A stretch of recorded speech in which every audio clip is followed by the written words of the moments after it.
دیکھیے اب دیکھیے موت سے جو لوگ بھی ڈرتے ہیں، کن وجوہات سے انسان موت سے آنے سے ڈرتا ہے، موت کے آنے سے ڈرتا ہے؟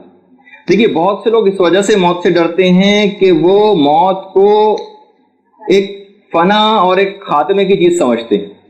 وہ سوچتے ہیں کہ شاید موت ایک عدم کا اندھیرا ہے.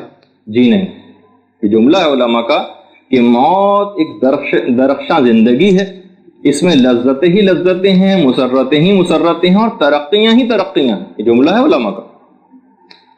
تو اگر اس لحاظ سے بھی دیکھا جائے کہ موت ایک فنا کو اس کو سمجھنا، تو یہ کانسیپٹ بھی بالکل غلط ہے. دوسرا، بہت سے لوگ اس وجہ سے موت سے ڈرتے ہیں کہ کہیں وہ جہنم رسیدی نہ ہو جائیں اپنے اعمال کی وجہ سے. چلیں یہ بھی ایک اس طرح کا خوف تو سمجھ بھی آتا ہے. تو اس خوف سے بچنے کا بھی نسخہ بہت آسان ہے. گناہ چھوڑ دیجیے اور نیک کاموں میں مشغول ہو جائیے. اس میں کون سی مشکل بات؟ دیکھیے توبہ انسان کرتا رہے اور اس کے بعد رحمت خدا کی امید رکھے، بس پھر اس کو موت سے ڈرنے کی کوئی ضرورت نہیں.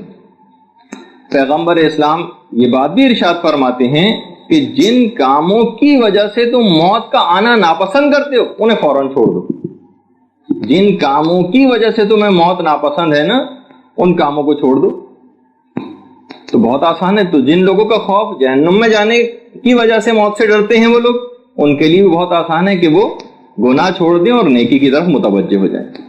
تیسرا گروہ وہ ہے جو کہ مثلا کہ ابھی ہماری اولاد کی شادیاں ہو جائیں اور ابھی پوتے اور نواسیوں کی شادیاں بھی ہم دیکھ لیں.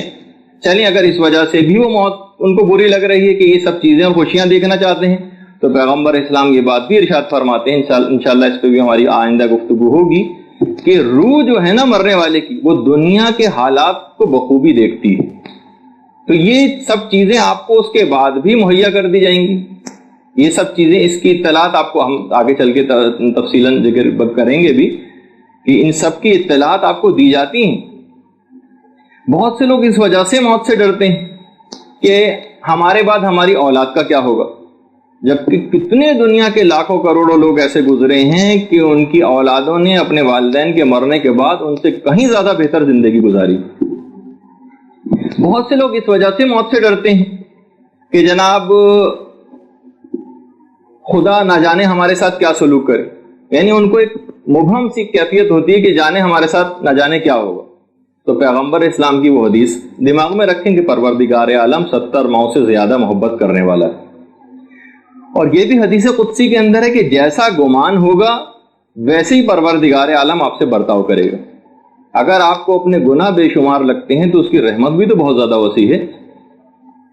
وہ جو میرنیس کا شعر بھی ہے نا کہ رحمت کا تیری امیدوار آیا ہوں، منہ ڈھانپے کفن سے شرمسار آیا ہوں، چلنے نہ دیا بارے گناہ نے پیدل، اس واسطے کاندھوں پر سوار آیا ہوں. تو بہرحال انسان گناہگار کتنا ہی ہو، رحمت خدا کی امید اس کو ہمیشہ رکھنی چاہیے. اور علماء کا ایک جملہ اور میں آپ کے سامنے پیش کروں کہ یہ جو آپ بہت زیادہ اخلاقیات کے اندر ایک چیز سنتی ہیں، توکل توکل توکل، دنیا کے جب تمام امور کے اندر توکل کی اتنی اہمیت ہے تو یہ بات یاد رکھ لیجئے کہ موت کے بعد کے مراحل کے اندر بھی توکل بہت ضروری. موت کے بعد کے مراحل خود شہید دستغیب شیرازی فرماتے ہیں کہ جس طرح سے دنیا کی سختی اور خطرے میں آپ خدا پر توکل کرتے ہیں، اسی طرح مرنے کے بعد کے تمام مراحل کے اندر بھی خدا پر توکل ضروری. وہی پروردگار مرنے کے بعد کے تمام امور کا بھی ہمارے مالک ہے. وہی قبر اور برزخ اور قیامت میں جو ہم اٹھائے جائیں گے اس وقت بھی اسی کے اوپر آپ توکل اور بھروسہ کریں. وہ خدا کہ جس نے ہمیں عدم سے وجود بخشا، وہی ہمارے آخرت کے تمام امور کا بھی سرپرست اور نگراں رہے گا. جامع الاخبار میں ہمارے چوتھے امام زین العابدین علیہ الصلوۃ والسلام